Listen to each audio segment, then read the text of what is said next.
I'm involved in the post-secondary student support program, as well as programs supported through money through our department. So my job is kind of 25% with the PSSSP and 75% with the department.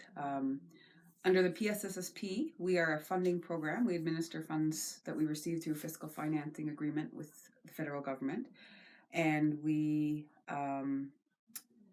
provide assistance for our beneficiaries, regardless of where they live, for post-secondary education. So we cover programs in college and university, ranging from certificate and diploma programs to degrees, masters, PhDs, medical degrees, all kinds.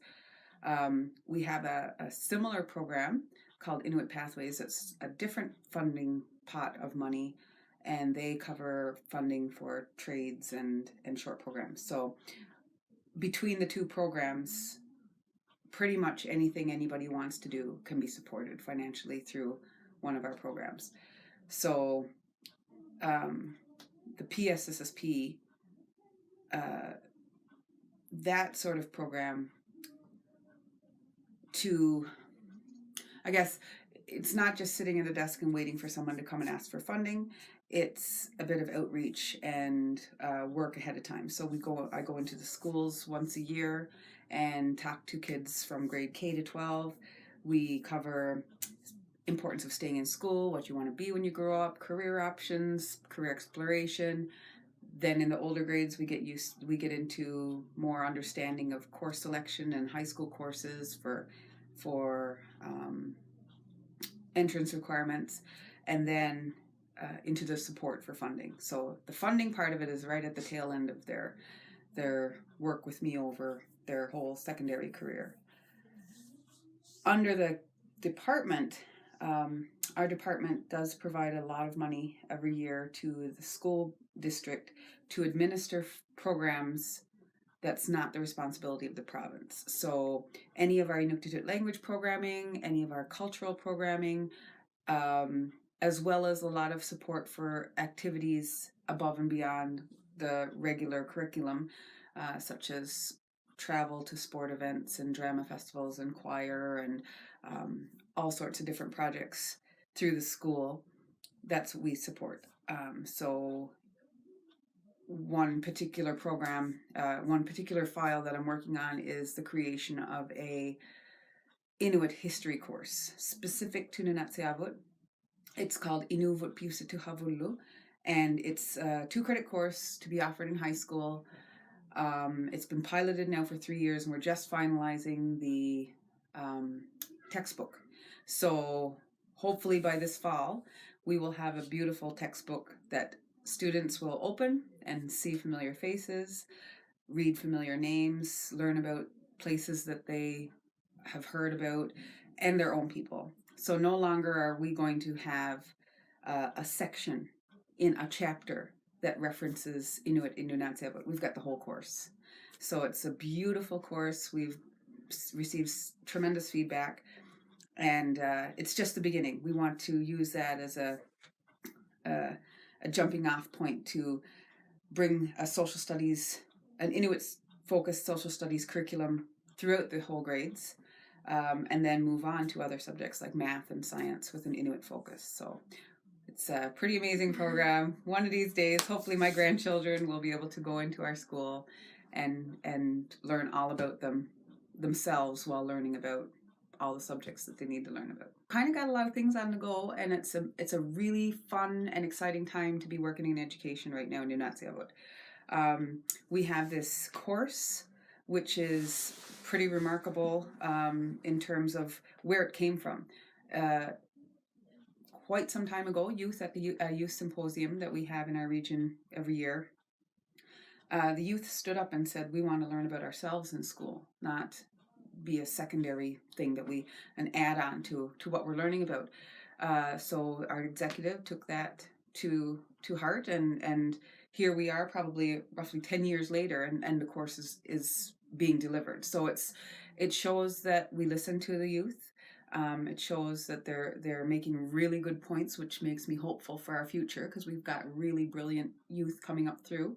such as yourself, and we're able to do these sorts of things. So I'm excited about continuing on in future curriculum development. But then on the other hand, we have programs like summer literacy camps that it's contracted out by a totally different organization, but they're coming into our communities and doing summer literacy camp, and they want to make it Inuit specific. So they are reaching out to us to provide any sort of resources we have in our own dialect to be used with our children over the summer.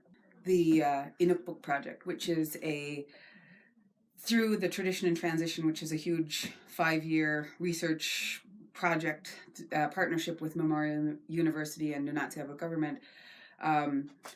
Our department is involved in a project called Inuk Book, which is a children's book series. So we've put the call out for stories, and we selected a story, we had it translated, we have a local local youth actually illustrated the book, and we just recently launched it. It's called The Christmas Drop, and we're putting out the call now for our second book. So this is more, again, with resource development, more Inuktitut in our children's hands.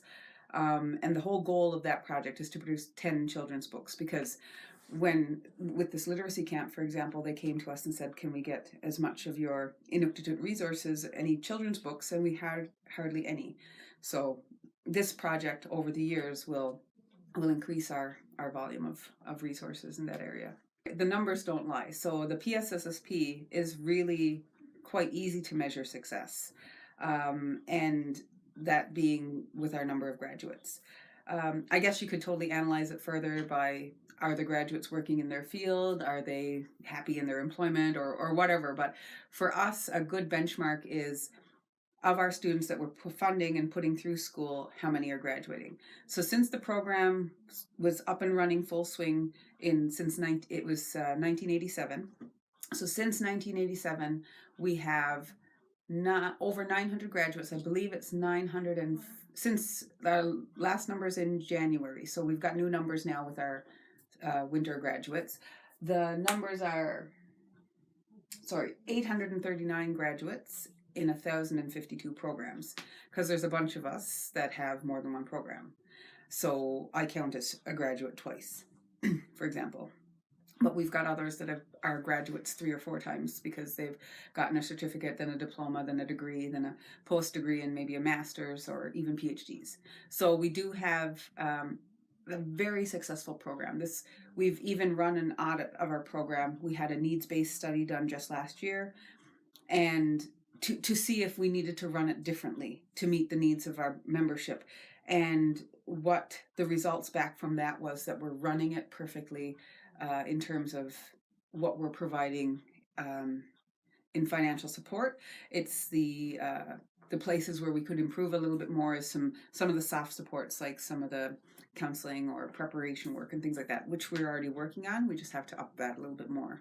So that one is an easy one to measure the success, because we've got the graduates to prove it. You look around any community in Nunatsiavut, there's graduates home working. We've got teachers in our schools, we've got nurses in our clinics, we've got business owners, we've got RCMP officers, we have pilots, the whole gamut, the whole spectrum. Tradespeople working in Voisey's Bay, you name it, we've got it. We're represented well. And that program, those numbers are just for the PSSSP. Inuit Pathways has even more, because their programs are shorter, so they're graduating people every year, and high numbers every year. Another sort of project that's harder to measure, but you'll see it in the long term, I believe, is going to be our curriculum, our resources that we're putting out. So this Inuit Biusitu Havulu course, it's going to be hard to measure the success, but I personally believe that the more courses we have like that, the more we're going to engage our youth, and the more we're going to keep them in school. So someone who might be at risk of dropping out because they don't feel connected to their school, they don't feel like they belong, they open up a textbook and see their aunt or their grandfather, or at least the place that they know and the pictures that look familiar. They're more connected to it. So if we can do that with every course, with every subject that a student takes, then they're going to feel ownership with what they're learning, and they're going to stay, and they're going to absorb way more, they're going to retain more. And I only have high expectations and high hopes for where education is heading here. Indigenous education is what we've been doing all along. Our way of learning, our way of knowing, the way our ancestors passed on knowledge, which is totally different than the way we're doing it now, but we have to adapt, and we're an adaptable people. So the fact that we're writing it down now instead of passing it on orally, we're still passing on knowledge. So as Indigenous education is any sort of learning that's infused with, in my opinion, it's infused with Indigenous knowledge, our ways of knowing, our worldview, our cultural values, our traditions. So when I think of Indigenous education, I think of walking through a school door, and you know that this school cares about the culture of the people. So you see artwork, you see, you hear Aboriginal languages, you see happy children who are learning, if not in their mother tongue, learning about their mother tongue and about their ancestral ways, but their modern ways as well, and how those two tie together, and not feeling disconnected just because it's not the same as it used to be, or that you your bloodline may be different, or you have never lived here, but just strengthening the identity with all of our Indigenous people, I guess, and making them feel not just part of an Indigenous culture, but an educated Indigenous culture, because we still have to know the things we need to know now in a modern society. And I think the way that's presented a lot of times don't connect with our people, and that's why we need to do more to make courses like we have to make that connection a bit stronger. I think 10 years is a very short time for change, only because I've been in this position, or this seat, I guess, for 18 years. We've had a lot of changes over the past 20 years, but in the next 10, because there's momentum building and growing now, I think that we can see a bit more change happening. I can see more of these courses being produced and put into our schools. I can see the atmosphere and the culture in the schools changing to embrace Aboriginal or Indigenous education. I'm very excited. I guess one of the big programs that I missed earlier when you asked about is our IBED program, and that's the Inuit Bachelor of Education program. That program itself is critical to the future of Indigenous education in Nunatsiavut, because what we've done is we've partnered with Memorial University, and we've taken a Bachelor of Education degree and infused it with Inuit culture and values, and even the language, because we've partnered with Nunatsiavut government to offer the Labrador Inuktitut training program as part of the degree. So, or parallel to the degree. It's not credited, but it's still, students are taking it. And even though they won't be fluent speakers when they're done, their understanding of Inuktitut, their appreciation of Inuktitut, and their excitement about Inuktitut has increased dramatically.